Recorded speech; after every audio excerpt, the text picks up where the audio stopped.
Hello, hello, hello मेरे प्यारे बच्चों, आज हम लोग समझेंगे इसमें कि कोलाइडी के गुणधर्म क्या हैं, कोलाइडी के गुणधर्म क्या होते हैं। देखिए इसकी एक पहचान क्या होती है ना कोलाइडी गुणधर्मों की, कि हम लोग कैसे पकड़ेंगे कि ये कोलाइडी विलयन ही है, तो उसके कोलाइडी गुणों के माध्यम से ही पकड़ सकते हैं। जैसे कि इसमें कुछ गुण लिखे हुए हैं, दिखाई दे रहा है आप लोगों को। तो देखिए ये विषमांगी प्रकृति के होते हैं। कैसे होते हैं? विषमांगी प्रकृति, यानी कि जैसे कि यदि हम एक कोई बर्तन ले लिए, इस बर्तन में केवल जल ही है और जल के अलावा कोई चीज़ नहीं है, तो ये विषमांगी नहीं होगा। अर्थात ये क्या हो जाएगा? शुद्ध पदार्थ एक तरह का हो जाएगा। ठीक है, क्या हो जाएगा?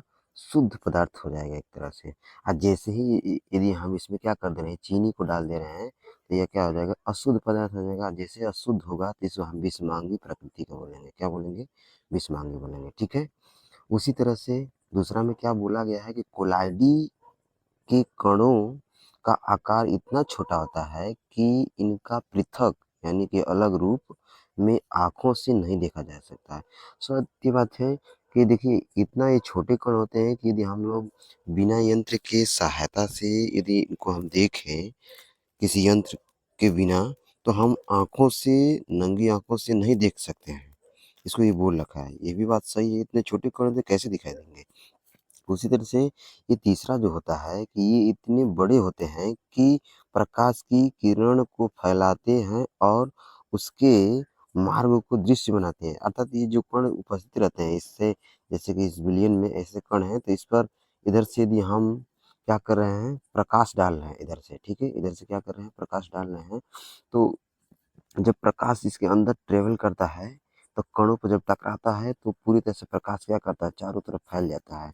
इसी को बोला इसमें क्या कि ये इतने बड़े होते हैं कि प्रकाश की किरण को फैलाते हैं और इसके मार्ग को दृश्य बनाते हैं। ये तो बात बिल्कुल सत्य है कि वो फैल जाएगा तो दृश्य बनाएगा ही।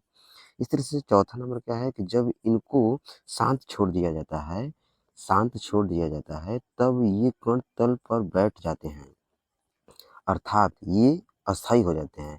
ठीक है, जैसे ही हम लोग क्या कर देंगे, यदि इनको एक दूसरे में इसके विलयन में, जैसे हम कोलाइडी विलयन को ले रहे हैं, इनके विलयन को हम क्या कर दें, एक दूसरे में डिजोल्व करके पदार्थों को कोलाइडी जो विलयन बनाए हुए हैं, तो जैसे हम लोग इसको अस्थिर रखेंगे, तो इनमें जो कण रहेंगे ना, जब इनको मतलब कि एक शांत जगह पर रख दिया जाए, एकदम बिल्कुल छुआ ना जाए इसको, तो इनमें जो भी कण रहेंगे ना, तो वो पूरी तरह से क्या कर लेंगे? नीचे पेंदी की तरफ आकर बैठने लगते हैं।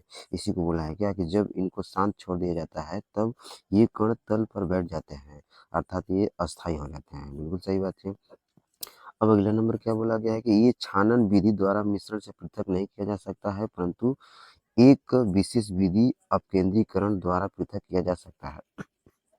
अपकेंद्री अपकेंद्रीकरण द्वारा का मतलब ये हुआ कि जैसे कि हम किसी बर्तन में ऐसे ले लें कोलाइडी विलयन के कणों को, और इसको क्या करें, बर्तन को एक सर्कल में ऐसे घुमाते रहें, ऐसे हिला हिला कर, तो जितने भी जैसे कि कण रहेंगे इसमें, विलेय कण, वो क्या हो जाएंगे? एक जगह पे एकत्रित हो जाएंगे। क्या हो जाएंगे? एकत्रित हो जाएंगे।